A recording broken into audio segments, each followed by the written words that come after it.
Tonight, Gonna die up here. lost She's gone. This is the critical moment. for 17 days. I started to think no one was looking. Shannon! She's gone. No idea where I am. Pushing through thorns and spikes. My clothes are shredded. In a dense rainforest, It starts cutting me. There are snakes, there are spiders, and there are crocodiles. with nothing to eat. The bites, the cuts. I was stark naked. It's pitch black. I'm lost and I'm starving. It's my kids. My body's just in shutdown mode. She may never be found. But thanks to an amazing will to live, This girl is strong. He didn't give up on me. I knew she was all right. Get up. Only you can do it. On the 17th day, incredibly, I wasn't in a good way, Shannon survived. but I was alive. It's just amazing. It's good to be back. I love this. Mommy.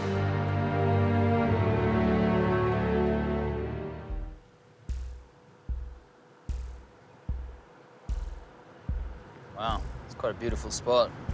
Yeah. Was. Yeah, not beautiful to you anymore. No. I'll never forget this place. Shannon Fraser and her partner Heath Cassidy are taking us back to the place where Shannon came so close to dying. Bring back some memories. Does. That she's alive today is a surprise to everyone except Heath. This girl is strong, I'm telling you. We're heading for the Golden Hole Reserve. Looks like a lovely spot. A popular fishing spot just north of Innisfail in far north Queensland. So where's the watering hole from here? It's just down here. It's a tiny patch of paradise surrounded by some of Australia's most inhospitable rainforest and deadly creatures. Got big crocs on there too, so there's crocs. So you have to be careful. You have to be very careful. Heath's a local lad. He grew up here. The 41-year-old sugarcane worker met Shannon back in 2006 when she moved north from New South Wales. Heath is like a stepdad to her 3 children, Jacob, Takira and India. He's my world. He is. And he didn't give up on me. 6 weeks ago, their world very nearly came to an end. It's early Sunday morning, and Shannon, Heath, and a mate of his come here for a fish and a swim. And you were relaxing? I was downloading music on the phones, but the phones died. That's when I got bored. It's 11 a.m, and Shannon is tired, hungry, and she tells Heath she wants to go home. But the 2 boys, they're fishing. So Shannon and Heath, they have a blue. Heath walks off in that direction. Shannon grabs her towel and heads deeper into the bush to cool off. I just didn't tell anyone where I was going. There was a lot of media speculation while you were lost. Yeah. Did you have any drugs? 2 No. days? No. Okay, so you're just tired. Just tired. Tired, Wandered cranky. off. So you fell asleep? Yeah, I fell asleep. This is the critical moment. Shannon wakes on dusk. She's half asleep and the light, it's fading fast. She misses the only track back to the reserve and instead heads deeper into the forest. This is the exact point she becomes lost. We've come around and just looked around the whole park area and I couldn't see her. Shannon! Shannon! By now, Heath has been calling out for Shannon for hours. Shannon! She's gone. She's gone. Shannon! My heart started beating very fast. I sort of got into a panic. Shannon! I just couldn't believe that she was gone. He looked for 3 hours, then called the police. The search begins. It's day 1. How worried were you at this point? Oh, very worried. Very. I didn't know what to think. Shannon is well and truly lost. The battery on her phone is flat. She can't ring for help, and the bush is so dense she can't find her bearings. And that's when I realised I'm in trouble because starts cutting me. Vines and thorns. But I still keep walking through it. And you know that country Yeah. better than anybody. How difficult is it to walk around in there? It is very difficult. You're going to get cut. From thorns. From thorns. Spines. Yeah. It could take your eye out or, it'll rip flesh out of you and it'll draw blood. From above, it looks impassable. Down below, it is impenetrable. Imagine it, if you can. You're desperate to get out, desperate to find help. You're panicking, rushing, pushing through thorns and spikes. There are snakes, there are spiders, and there are crocodiles. Now imagine all that, and then close your eyes, because at night time, it is pitch black. Don't like the dark as it is. Fearing that being close to water meant being close to crocodiles, Shannon kept heading inland. Later that night, it began to pour. She was cold, soaked through, and her clothes were being ripped to shreds. So you walked right through the night, I walked 12 through hours? the night, yeah. My clothes are shredded and my clothes are saturated from it raining. I actually take my clothes off. So everything pretty much ripped off you. Yeah. I was stark naked. In the jungle, Shannon was naked and afraid. And at home, her two little girls, Takira and India, were just as scared. We thought she's gone. We don't have a mum now.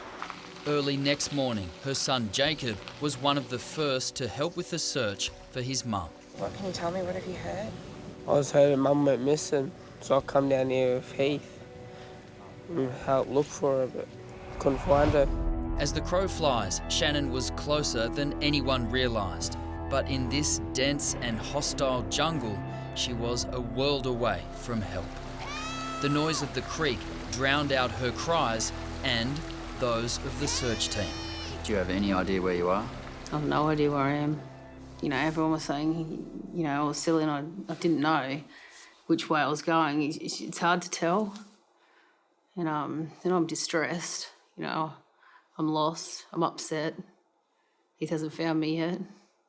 It's his fault I'm lost. It's not my fault. She makes everyone smile. She's always happy. She never has a frown on her face, and yeah, she just loves being around us.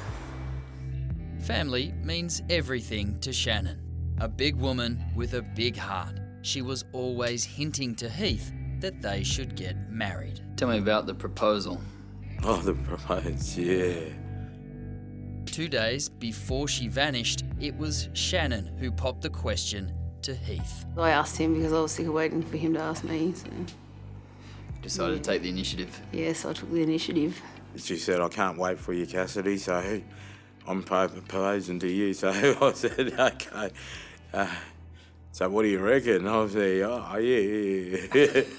And she's going, no, give me an answer. So, but yeah, that Friday I did say yeah, and yeah. Like you said, she's a strong woman. Yes. And she needed to be, because the bush up here is deadly. The berries are poisonous. The plants and vines, razor sharp. And then there's the wildlife.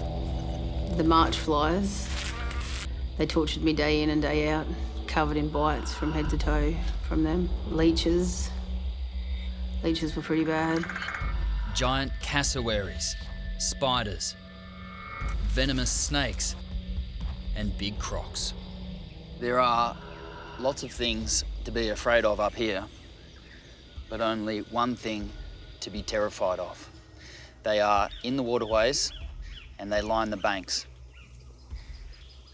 And Shannon knows if she comes across one this size, she may never be found. Don't want to be anywhere near the water. One time when I was crossing the rocky water, baby crocodile done that little squeal it does for its mum. And I fled. I've never moved so fast. Thought Mum was coming. From day one, I thought that she was in trouble. Acting Superintendent Rhys Newton led the police and SES search for Shannon. This is Golden Hole where we are now, and generally the search area was through there. Early on day 2, he requested a helicopter with thermal imaging in the hope of spotting her through the dense canopy, if in fact she is still alive. Did you hear any of the search teams? I thought I heard some choppers in the first couple of days, but I couldn't get out for them to see me. Expecting that Shannon would most likely follow the creek downstream, the police and SES concentrated their search here, east of Golden Hole Reserve, heading towards the coast. But Shannon did the unexpected. Seeking higher ground, she headed north to Broken Nose Mountain. Well, I kept walking up. I thought I could hear like a highway. It was like I could hear cars or something, but obviously it was noises in the bushes. But I thought that there's a highway or a lookout or something. But it's the worst possible decision because it's taking her away from the searchers and into even more remote jungle. Her thongs have broken. She's barefoot. She drinks sparingly and only running water. Saw berries and stuff up there and just didn't touch them because I didn't know what was poisonous or not. When did the hunger pains kick in? It was about day 7 that, my stomach started hurting, that, I was that hungry. The days pass slowly. The nights are a nightmare. They were the scariest because it's pitch black. You can't even see the stars. That's how dark the jungle is.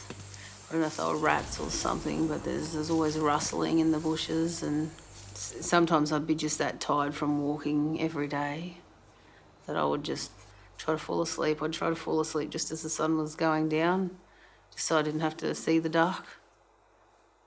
But I'd always wake up early hours, and I just have to lay there till the sun came up and the noises stopped. Usually having a cry because I want to go home. I cried for my dad a lot when I was out there. Miss my family, miss my kids. By now, her children are thinking of what life will be like without Mum.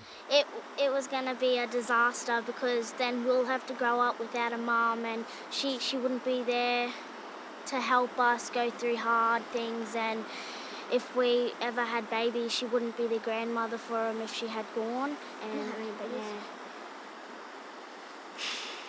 So this is my youngest girl, seeing pictures of her as a baby. I just knew she was the other two are a bit older. I knew she was distressed.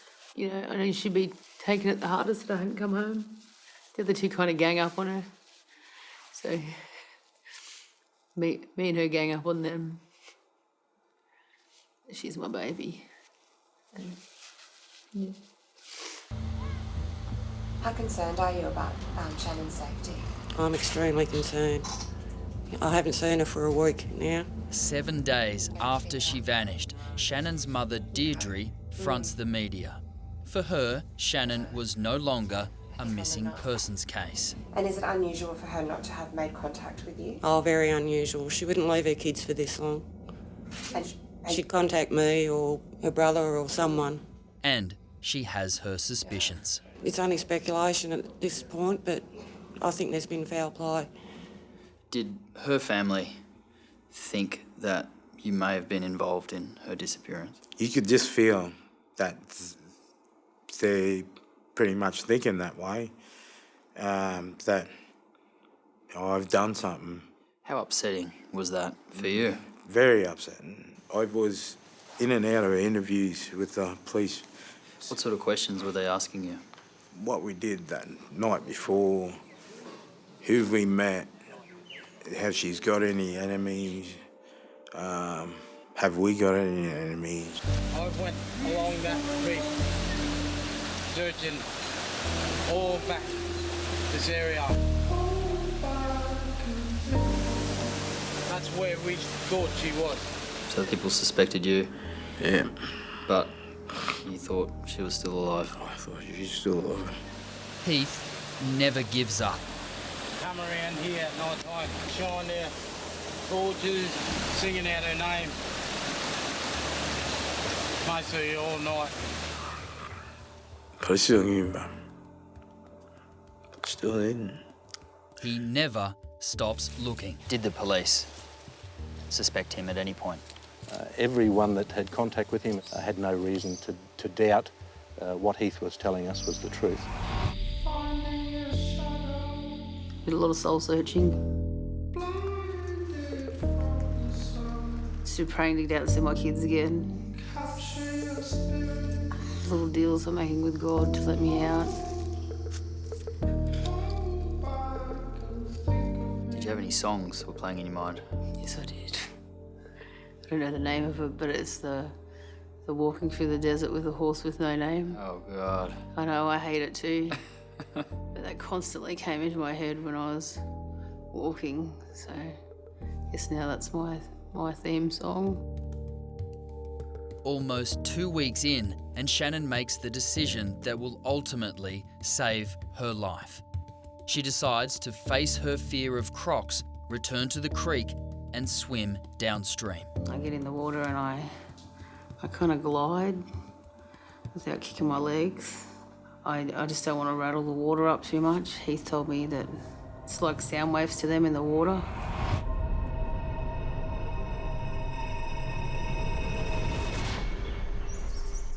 It's day 12, and for Shannon, it's been excruciating, but the worst is yet to come. She thinks she will be safe if she swims to that rock. Although I don't like the idea of spending the night on the water, I've been in the water all day and I'm tired. So I jump on a rock and the next morning I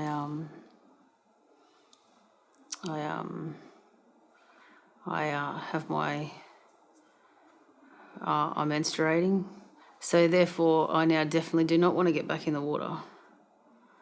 I think blood and crocodiles, and I sit there for the 3 days that I have it. On the rock? On the rock. Surrounded by water? Surrounded by water. It's burning hot and there is no shade whatsoever. And I can feel myself burning on the rock. Everywhere I sit on the rock's hot. But I would take my chances on the rock than in the water. So 3 whole days on that rock, still no food. No, and I'm burnt. I'm burnt to my body is, I can feel it's burnt. By day 15, the search for Shannon is suspended. She leaves the rock and gets back into the creek. She hasn't eaten since she went missing. Pretty tired and weak from not eating. She's losing hope, but Heath continues to search and refuses to give up. It's a photo I take with me every day. I knew she was alive.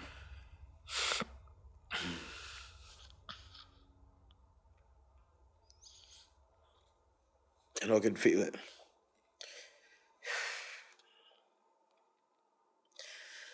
It's the reason why I could feel her heartbeat.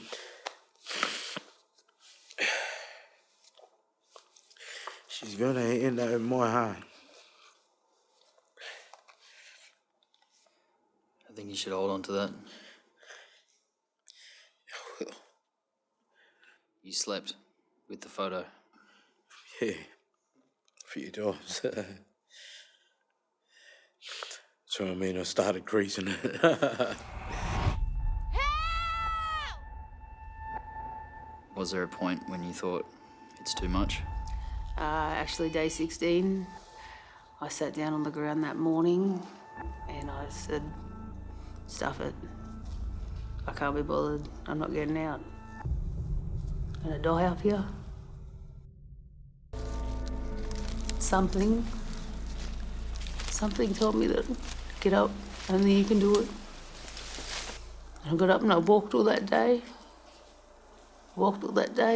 And Late afternoon, I found some pink ribbon things in the tree. The pink ribbons have been left by searchers to mark where they've been and help them trace their way back. The ribbons are Shannon's first contact with the outside world since she disappeared. Near them, she finds a fertiliser bag, which she uses that night as a mat and the next morning to cover herself. Following the pink ribbons will lead her to safety. I probably could have came out on the Tuesday night actually, but I was that tired I laid down and had a sleep late afternoon. It's early in the morning on the 17th day.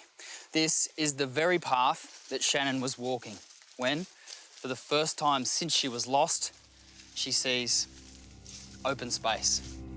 I followed them pink stickers and I walked straight back out to where I'd gone in. But I didn't know if I felt more stupid. Still no clothes. No clothes, just my fertiliser bag. You must have been quite a sight. When I ran down, I saw the one car in the car park.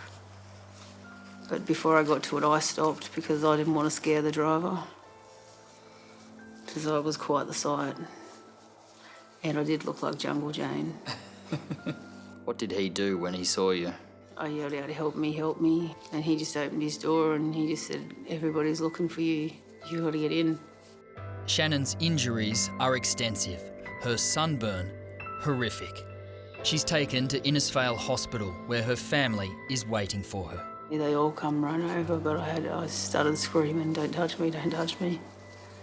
My body was on fire. I was blistered. They couldn't touch me. When I seen her back, it was just, it looked so painful. Her skin was just peeling. And it wasn't just the sunburn, or was it? No. You had, what else was? The bites, the cuts. All my cuts were infected. She was different, and me and she was like, we're in a different room. Yeah, this is the wrong patient. She didn't look like Mum, did she? Yeah, when we stared into her eyes, we realised that it was actually her, and one part of our body was saying it wasn't, and the other part was saying it was, and I kind of catched on to the part where she was and realised that it was her. I went in and seen her. She was like a war woman. She had dreadlocks and it took me a couple of minutes to realise it was her, you know. She's lost so much weight in her face and, she looked so different. What was that moment like when Heath came in to see you for the first time? It's going to sound quite cruel, but he was crying. But I was eating my soup, so I was more worried about the soup. She said she was glad to see you, but she didn't want to stop eating the soup. Didn't blame her. So I was just hoping she didn't eat me next. So. This is Shannon before.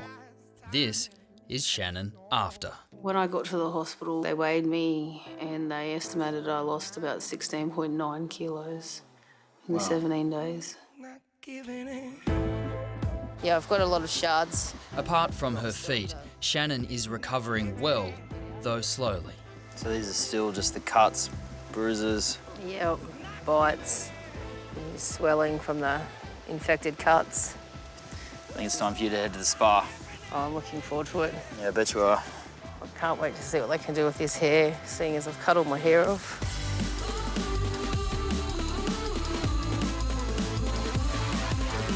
Right. Pampering complete. It's time for the big reveal. I can't even recognise myself. You look beautiful. What do you think? With the makeup. You weren't wearing the makeup. 17 days lost in the bush and 17 kilos lighter, Shannon feels like a new woman. But the question remains, will Heath now make her an honest woman? Well, I have to marry her, I think. She's waiting for me to marry her, so... Yeah. I don't think you say no to a woman like that. No. Or else she'll, you know, get me in a headlock or something. I feel so relieved that she's back, and it's just amazing. It's a miracle. I'm just happy I'm home. I'm home with my family. Couldn't ask for anything more than that. So, all my wishes came true, so I love you. Thank you. I feel like I've grown a bit wiser. I don't know if I've aged a bit in there too. Just won't take life for granted again. Life's too short.